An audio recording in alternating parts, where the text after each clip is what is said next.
सच्चिदानंदरूपाय विश्वोत्पत्त्यादिहेतवे तापत्रय विनाशाय श्रीकृष्णाय वयं नुमः। चैतन्यं शाश्वतं शान्तं व्योमातीतं निरञ्जनं नादबिन्दुकलातीतं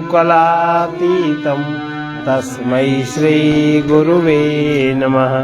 सर्वरूपमयी देवी सर्वं देवीमयं जगत् अतोऽहं विश्वरूपां तां नमामि परमेश्वरी। अब ये श्लोक संख्या 465 नानात्व निषेध। हम लोगों ने कल सुना प्रारब्ध तभी तक सिद्ध होता है जब तक देह में आत्म भावना रहती है, अर्थात शुद्ध नित्य चेतन जब तक बुद्धि से युक्त रहता है। और जो मुमुक्ष है, जो अज्ञान से छूटना चाहता है, उसके लिए देहात्म भाव लक्ष्य नहीं है, वो इष्ट उसके लिए नहीं है। इसलिए प्रारब्ध की आस्था को भी छोड़ देना चाहिए। और वास्तव में शरीर का भी प्रारब्ध मानना भ्रम है, क्योंकि वो तो स्वयं ही भ्रम से कल्पित है और अध्यस्त वस्तु की सत्ता होती नहीं। जिसकी सत्ता ही न हो उसका जन्म भी कहाँ से हुआ, और जिसका जन्म न हुआ उसका नाश कैसे हो सकता है। इस प्रकार जो सर्वथा सत्ता शून्य है, उस शरीर का भी प्रारब्ध कैसे बन सकता है। जिसको ऐसी शंका होती है यदि ज्ञान से अज्ञान का मूल सहित नाश हो जाता है कि तो ज्ञानी का स्थूल देह कैसे रहता है, उनको ये समझाने के लिए श्रुति ऊपरी दृष्टि से व्यवहारिक सत्ता को लेकर प्रारब्ध को उसका कारण बतला देती है कि प्रारब्ध है इसलिए शरीर है। और सच्ची बात यह है कि वो जब तक चाहेगा तब तक शरीर उसका रहेगा। और वो विद्वान को देहादिक सत्यत्व समझाने के लिए ऐसा नहीं है, क्योंकि श्रुति का अभिप्राय एकमात्र परमार्थ वस्तु का वर्णन करना। अब नानात्व तो है नहीं, नानात्व तो है नहीं, लेकिन व्यक्ति अपनी कल्पना से नानात्व तो मानता है। परिपूर्णमनाद्यन्तम् अप्रमेयम् अविक्रियम् परिपूर्णमनाद्यन्तम् परिपूर्णम् अनाद्य अनन्तं प्रमेयमविक्रियम् एकमेवाद्वयं ब्रह्म नेह नास्ति किंचन। वास्तव में सब जगह परिपूर्ण ब्रह्म ही है। वास्तव में सच में ये है अनादि अनंत अप्रमेय और अविकारी अद्वितीय ब्रह्म ही है। उसमें और कोई नाना पदार्थ नहीं है। सदघम चिद सदघनम चिदघनम नित्यमानंद घनम अक्रियम एकमेवाद्वयं ब्रह्म नेह नास्ति किंचन। जो घनीभूत, सब जगह घना, सोचो कल्पना करो, घनीभूत सच्चित और आनंद ही है। ये सच्चाई है, लेकिन हम वहां पर हैं ही नहीं, हम अपने में हैं ही नहीं। प्रत्येक मनुष्य प्राणी अपने में नहीं है, कल्पना में उसका प्रवाह है। और सच्चाई ये है घनीभूत सच्चित और आनंद है। ऐसा एक नित्य अक्रिय अद्वितीय ब्रह्म ही सत वस्तु है। उसमें कोई नाना पदार्थ, तो नाना पदार्थ आपको मिलेगा कैसे, और मिल भी गया तो उसमें आपको तृप्ति आएगी कैसे? नहीं आनी ना, तृप्ति नहीं आनी। प्रत्यगेकरसं पूर्णं अनंतं सर्वतोमुखम् अनंतं सर्वतो एकमेवाद्वयं ब्रह्म नेह नास्ति किंचन नेह नास्ति प्रत्यगेकरसम्पूर्णम् अनंतं सर्वतोमुखम् एकमेवाद्वयं ब्रह्म नेह नास्ति किंचन नेह नास्ति किंचन। अब प्रत्यगेक रसम, जो अंतरतम, अंतरतम आपका क्या है? अंतरतम ये जो बहिर्तम जितना है, बहिर्तम माने आपके जितनी भी देह है, जैसे स्थूल देह है, जैसे सूक्ष्म देह है, जैसे कारण देह, ये तो बनी है ना। ये बनी का है में अंतरतम से बनी। अंतरतम माने तुरीय देह। चौथा, अब वो आत्मदेह है। आत्मदेह पर ही आपके विचार के अनुसार, आपकी कल्पना के अनुसार, आपके भाव के अनुसार ही ये आकारों का निर्माण होता है। तो जो अंतरात्मा है, अभी हमको लगता है देह आत्मा है, फिर हमको लगता है मन आत्मा है, फिर लगता है हमको कि प्रकृति आत्मा है, लेकिन ये सब आत्मा नहीं। आत्मा माने सर्वव्यापक, ये सब सर्वव्यापक नहीं है। जो अंतरात्मा है सबसे अंतर में है, और जो अंतरात्मा है वो एक रस है, उसमें दूसरा रस नहीं है। एक रस सदा वो एक सा ही रहता है, परिपूर्ण है, आधा अधूरा नहीं है। उसी की पूर्णता कारण देह में, उसी की पूर्णता सूक्ष्म देह में, उसी की पूर्णता स्थूल देह में, मतलब उसी के एक अंतरात्मा के कारण ही ये सारी चैतन्यता का अनुभव, ये जितनी भी गति हो रही है सब उसी के कारण, एक अंतरात्मा के कारण हो रही है। वो जो एक रस है, जो परिपूर्ण है, जो अनंत है, और जो सर्वव्यापक है। और सर्वव्यापक है सबसे पहले हमारे में है, अपने में है। अब अपने में कहाँ ये हम जानते नहीं, क्योंकि हम अपने में है ही नहीं, हम हैं कहीं और। जहाँ हमने कल्पना बना ली कि यहाँ सुख है, हम हैं वहाँ।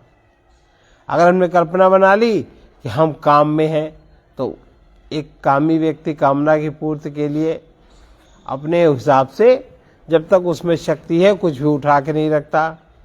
एक लोभी व्यक्ति अपने हिसाब से शक्ति है, कुछ भी उठा के नहीं रखता। एक अभिमानी व्यक्ति अपने हिसाब से कुछ उठा के रखता। और अंत में अगर वो थोड़ा सा उसकी बुद्धि जाग गई, उसको लगा रही, तो सब प्रयास बेकार गया, ये तो कुछ नहीं रहा, शरीर भी छूट गया। तब उसको किसी किसी को समझ में आता है, किसी किसी को वो भी नहीं समझ में आता। सब पुनः फिर तंद्रा में चले आते हैं।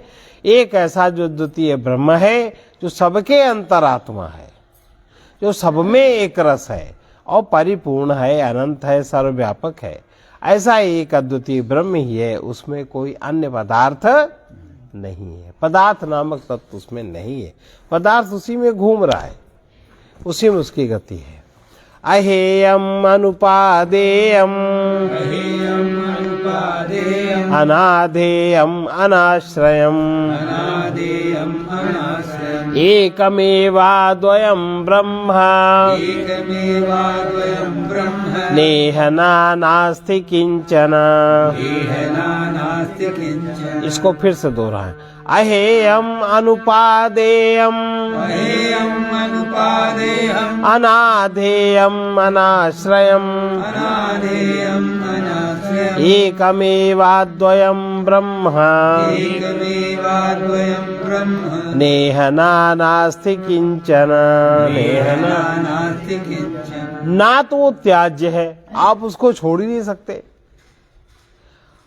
और ना ही वो ग्राह्य है, आप उसको ग्रहण भी नहीं कर सकते, क्योंकि छोड़ेंगे उसको जो आपके अंतर्गत है, और पकड़ेंगे भी उसको जो आपके अंतर्गत है, जो आपकी सीमा में है, और जो आपसे दूसरा है, आपसे जो अलग पदार्थ है, उसको आप पकड़ सकते हैं, उसको आप छोड़ सकते हैं।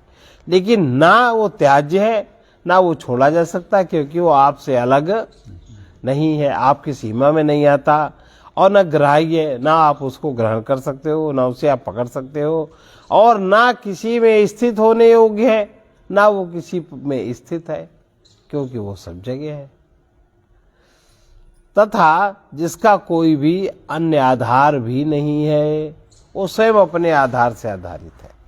ऐसा एक अद्वितीय ब्रह्म ही सत्य है, उसमें अन्य नाना कोई पदार्थ नहीं हो सकता।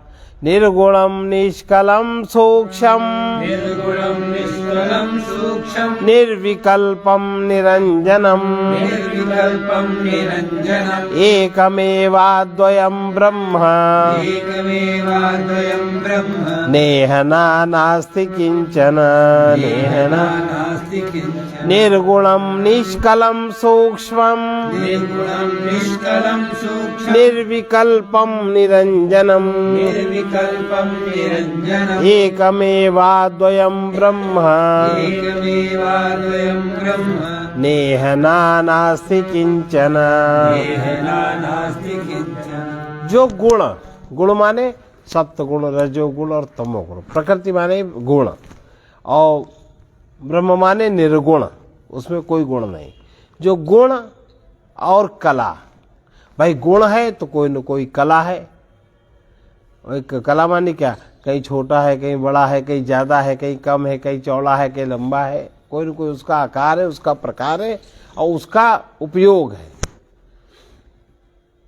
तो जो गुण, तीनों गुणों के अंतर्गत जो नहीं आता, बल्कि तीनों गुण जिससे प्रकट होते हैं, और कला रहितम, जो कला से रहित है, कोई भी कला जिसमें नहीं है, जो सबसे सूक्ष्म है, निर्विकल्प है, जिसमें कोई भी कल्पना नहीं सध सकती, आप उसमें कोई कल्पना बना भी नहीं सकते, और निर्मल है। मल माने आपकी कल्पना। मल क्या है? मल क्या है? मल यह है जब यथार्थ वस्तु को हमें उसका ज्ञान जब नहीं होता, तो उस जगह पर हमारी बुद्धि अयथार्थ की कल्पना कर लेती है। अब उस कल्पना के आधार पर जो हम अनेक प्रकार की क्रियाएं करने लगते हैं, वो क्रियाएं मल है, वो क्रिया मल है, और उस मल के कारण चित्त में होता है विक्षेप। क्योंकि यथार्थ होए तो कुछ उसका आधार बने, आधार बनता नहीं, विक्षेप होता है, और विक्षेप के कारण होता है दुख। तो वो ऐसा जो गुण रहित है, कला रहित है, सूक्ष्म है, निर्विकल्प है, निर्मल है, उसमें कोई आप कल्पना नहीं बना सकते, मल रहित है वो। ऐसा एक अद्वितीय ब्रह्म ही सत्य है, उसमें नाना पदार्थ कुछ भी नहीं है। अनिरूप्य स्वरूपम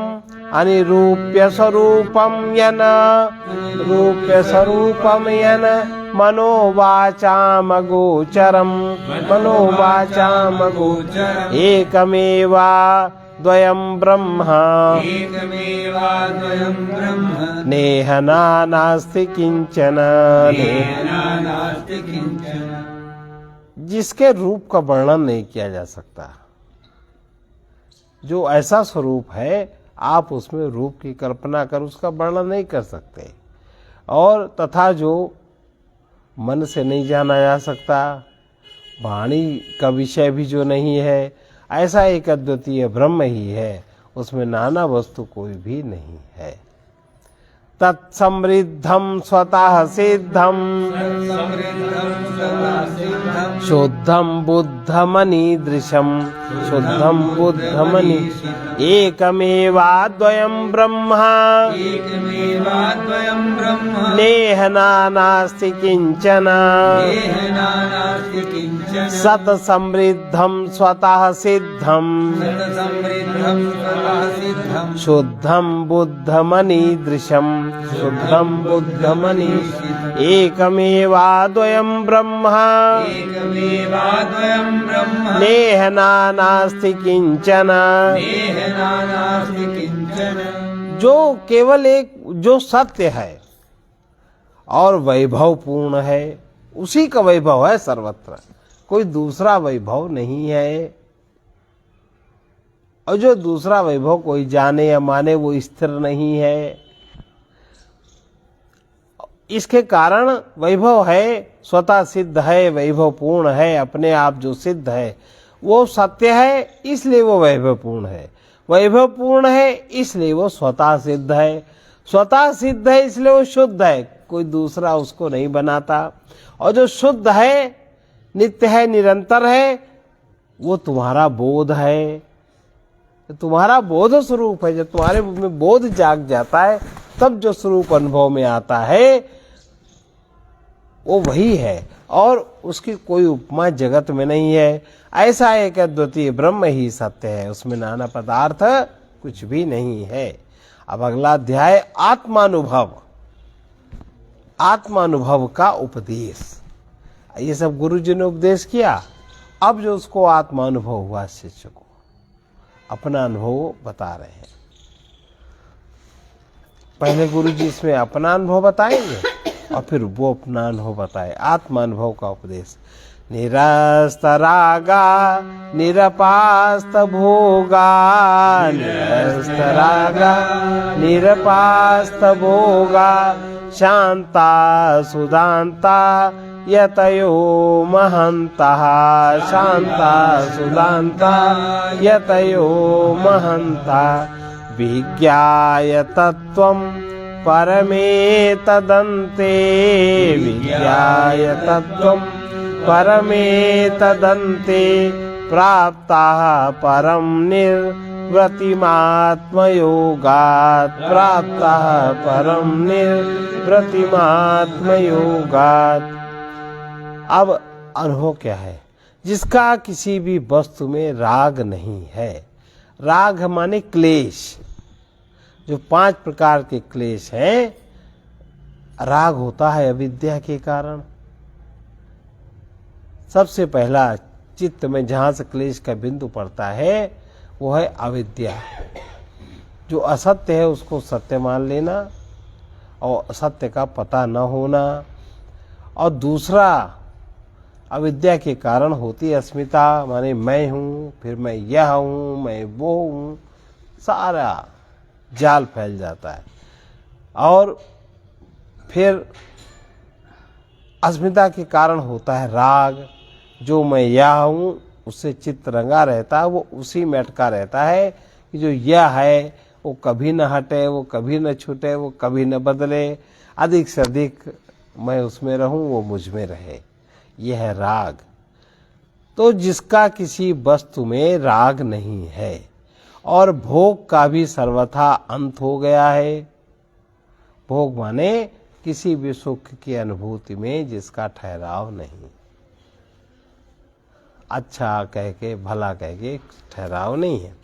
भोग का भी सर्वथा अंत होगा। जब राग नहीं है तो भोग नहीं होगा, तब आनंद होगा। और उसी का चित्त शांत हो पाता है। जिसमें राग और भोग का भाव है उसका चित्त निरंतर शांत रहेगा। और जिसका चित्त शांत होता है उसे की इंद्रियां संयमित होती हैं, उसकी इंद्रियां संयमित होती हैं।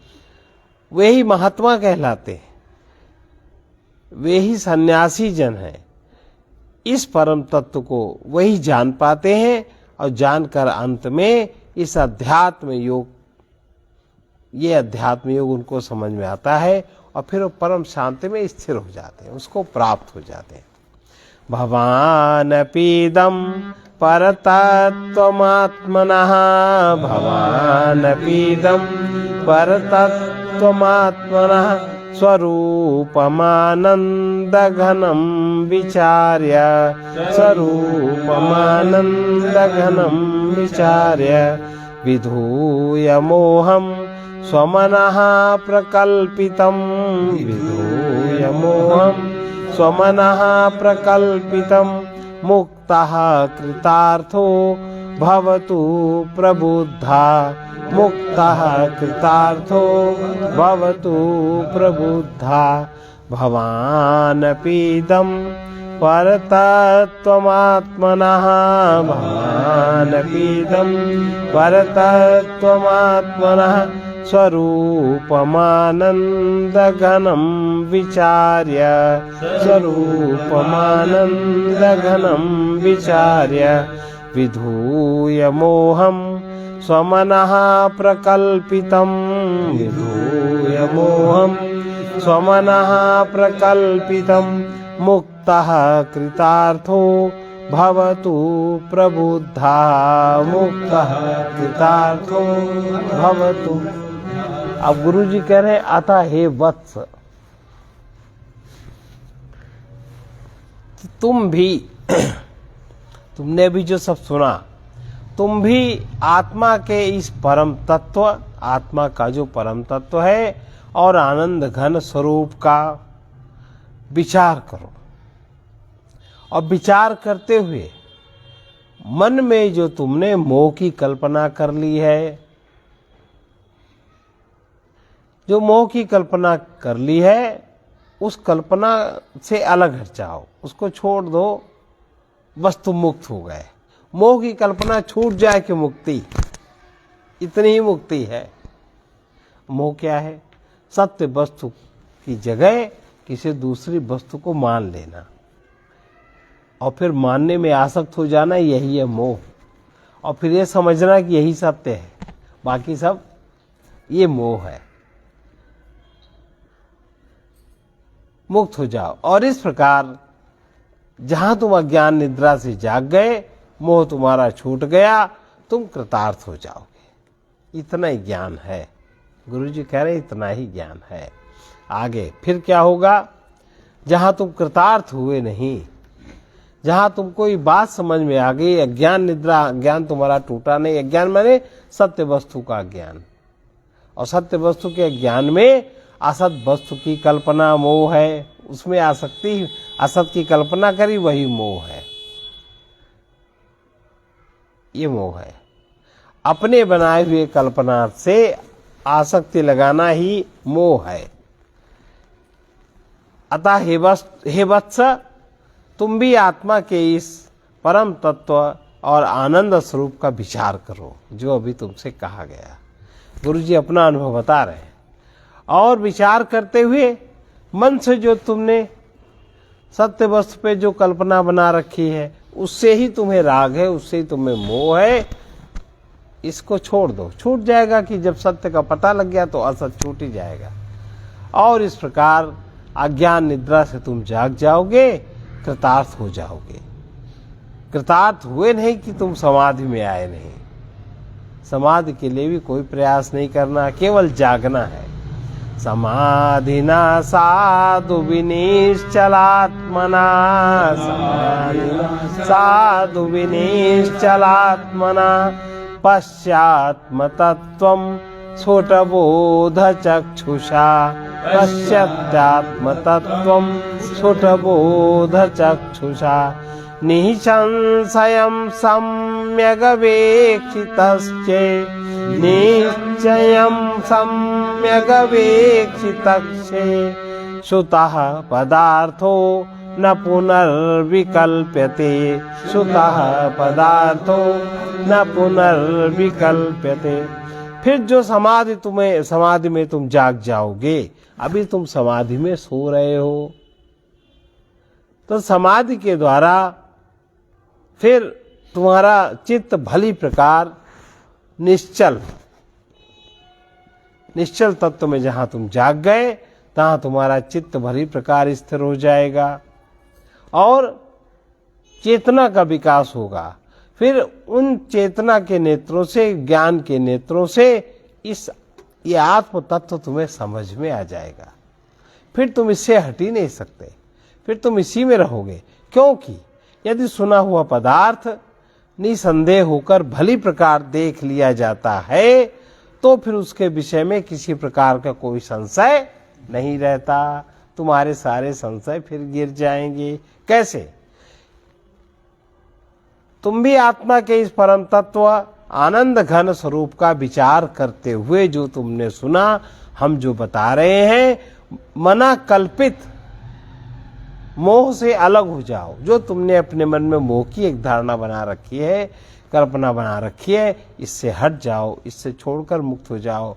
और इस प्रकार अज्ञान निद्रा से तुम जाग गए, और तुम जाग गए कि तुम कृतार्थ हो गए। बस जागना ही है।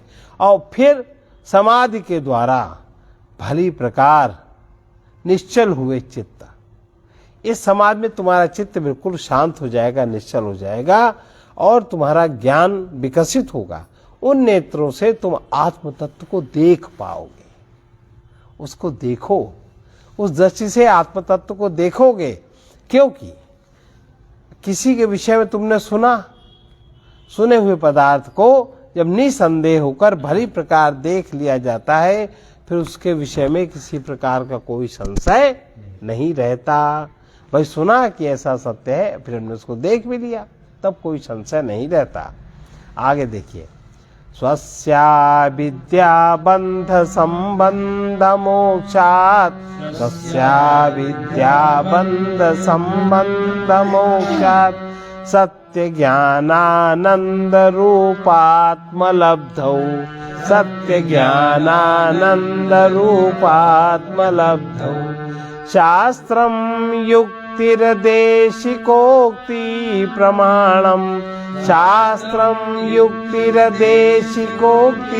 प्रमाणम, चान्तः सिद्धा स्वानुभूतिः प्रमाणम, चान्तः सिद्धा स्वानुभूतिः प्रमाणम, स्वस्या विद्या बंध संबंध मोक्षात्, स्वस्या विद्या बंध संबंध मोक्षात्, सत्य ज्ञानानंद रूपात्मलब्धौ, सत्य ज्ञानानंद रूपात्मलब्धौ, शास्त्रम युक्तिरदेशिकोक्तिः प्रमाणम, शास्त्रम युक्तिरदेशिकोक्तिः प्रमाणम, चान्तः सिद्धा स्वानुभूतिः प्रमाणम, चान्तः सिद्धा स्वानुभूतिः प्रमाणम। अपने अज्ञान रूप फिर तुम्हारा जो अज्ञान है,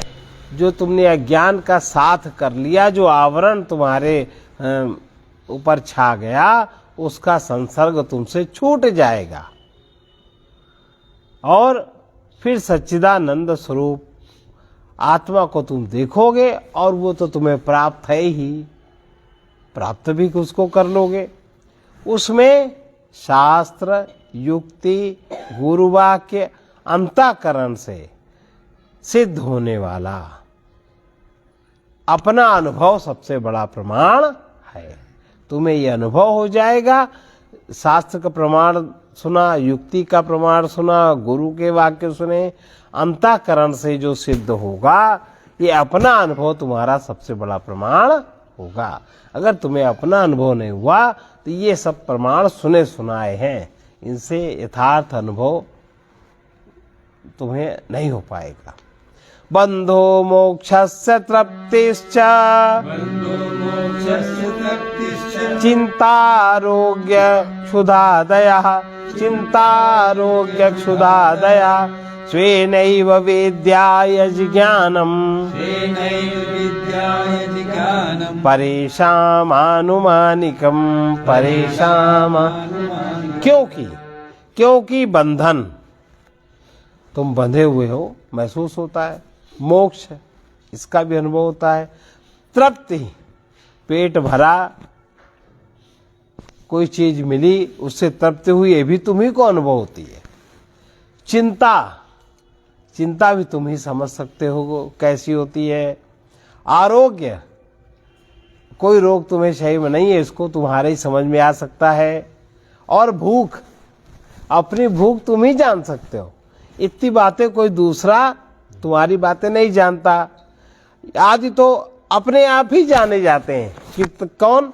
बंधन, मोक्ष, तृप्ति, चिंता, आरोग्य और भूख, इतनी बातें तुम ही जान सकते हो सत्य सत्य। ये तुम्हारे अंदर की बातें कोई दूसरा नहीं जान सकता। दूसरों को उनका जो ज्ञान होता है, जो दूसरे इन बातों को जानते हैं, उत्कर उनका अनुमान होता है, अनुमानिक ज्ञान होता है, पर सत्य ज्ञान तो ये तुम्हारा तुम्ही को होता है, दूसरे को इसका ज्ञान नहीं होता। तटस्थिता बोधयन्ति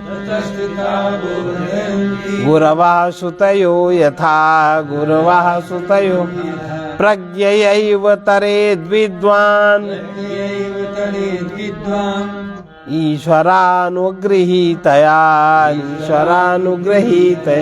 श्रुति के समान गुरु भी केवल ब्रह्म का केवल तटस्थ रूप से ही बोध करा सकते हैं। जैसे श्रुति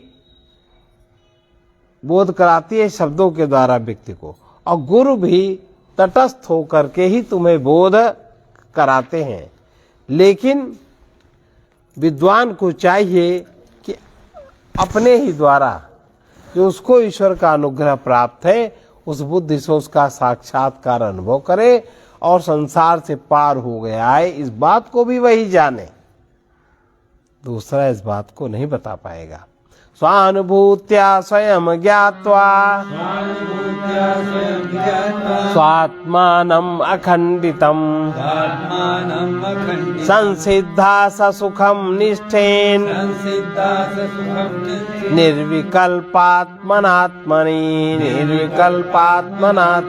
अपने अनुभव से ही अखंड आत्मा को स्वयं जानकर पुरुष सिद्ध हो जाता है। सिद्ध कौन है? सिद्ध किसको कहते हैं? जो अपने आप को जानता है। जो असिद्ध था उसके सामने सिद्ध, उसको सिद्ध महात्मा कहते हैं। जिसको अपना ज्ञान आत्मज्ञान हो जाता है और उसके बाद जो वो परमात्मा ज्ञान की राह पे चल देता है वो सिद्ध महात्मा है। अपने अनुभव से अखंड आत्मा को स्वयं जानकर सिद्ध हुआ पुरुष निर्विकल्प भाव से आनंद स्वरूप सदा आत्मा में स्थित होकर के परमात्मा की ओर प्रयाण करना शुरू कर वेदांत सिद्धांत निरुक्तिरेषा ब्रह्मैव जीवः सकलं जगच्च ब्रह्मैव जीवः सकलं जगच्च अखंड रूपस् ब्रह्माद्वितीये श्रुतयः प्रमाणम् स्वानुभूत्या स्वयं ज्ञात्वा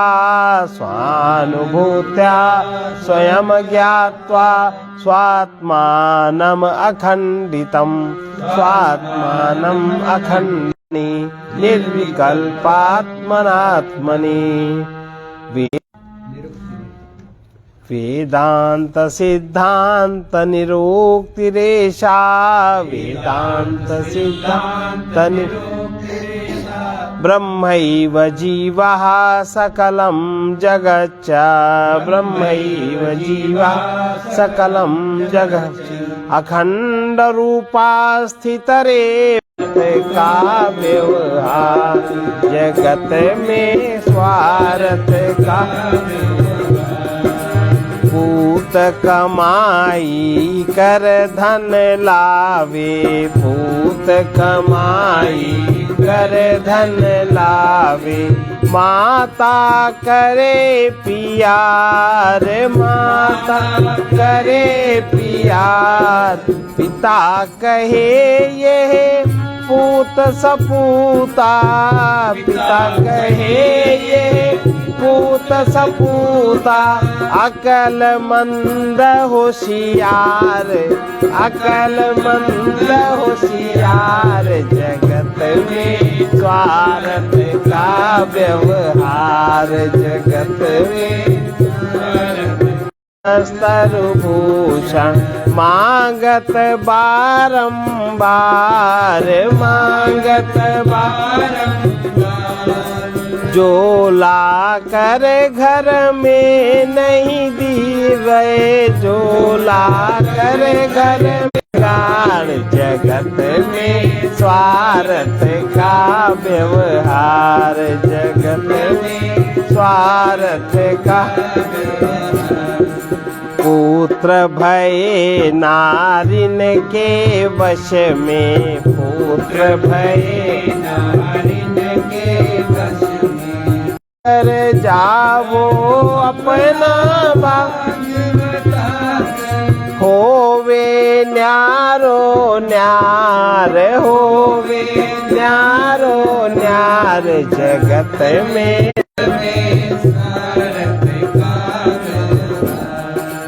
जिनको जानत मीत पियारे, जिनको जानत मीत पियारे, सब मतलब के यार, सब मतलब के यार, ब्रह्मानंद छोड़ कर ममता, ब्रह्मानंद छोड़ कर ममता, सुमिरो सरजनहार, सुमिरो सरजनहार, जगत में राम नाम है सार, जगत में राम नाम है सार, राम नाम है सार,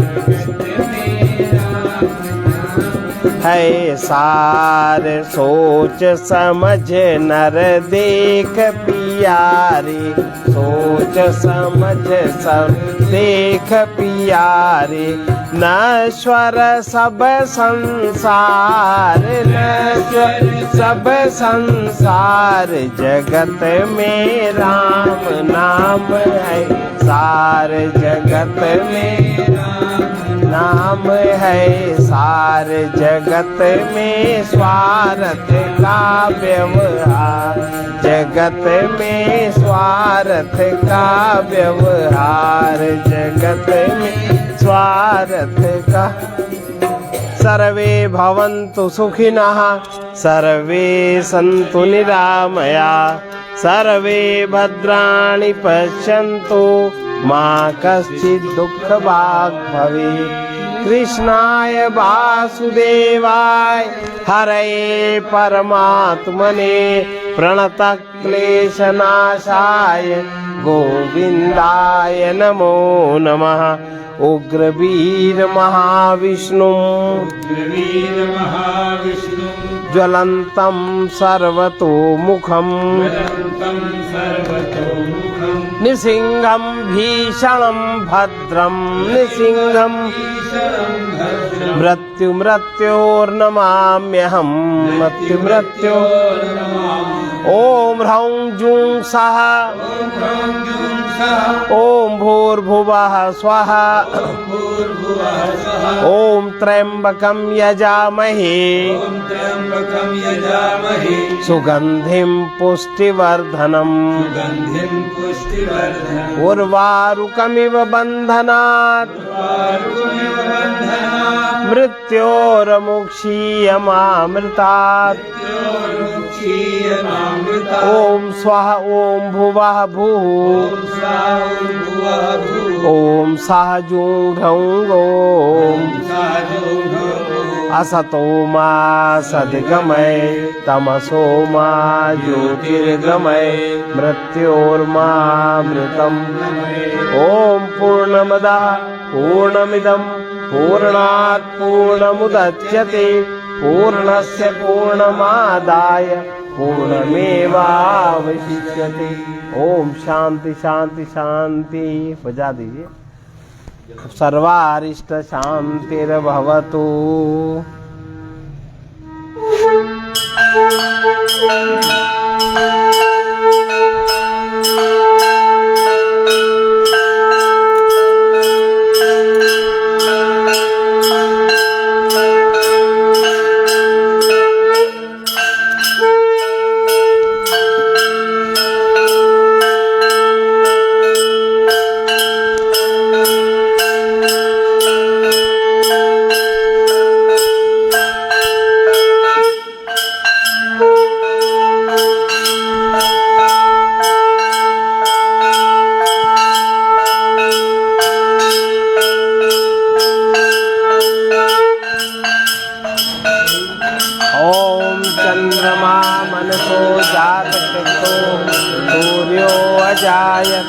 श्रोत्राद्वायुश्च प्राणश्च मुखादग्निर्जायते।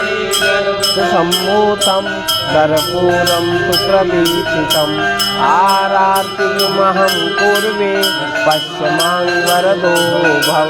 साज्यं च वर्ति संयुक्तं वैहिनायोजितं मया दीपं गृहाण देवेश गणेशः त्रैलोक्यमङ्गलं कुरु। भक्त्या दीपं प्रयच्छामि देवाय परमात्मने। त्राहि मां निर्यातघोरात् दीपज्योतिर्नमोऽस्तुते।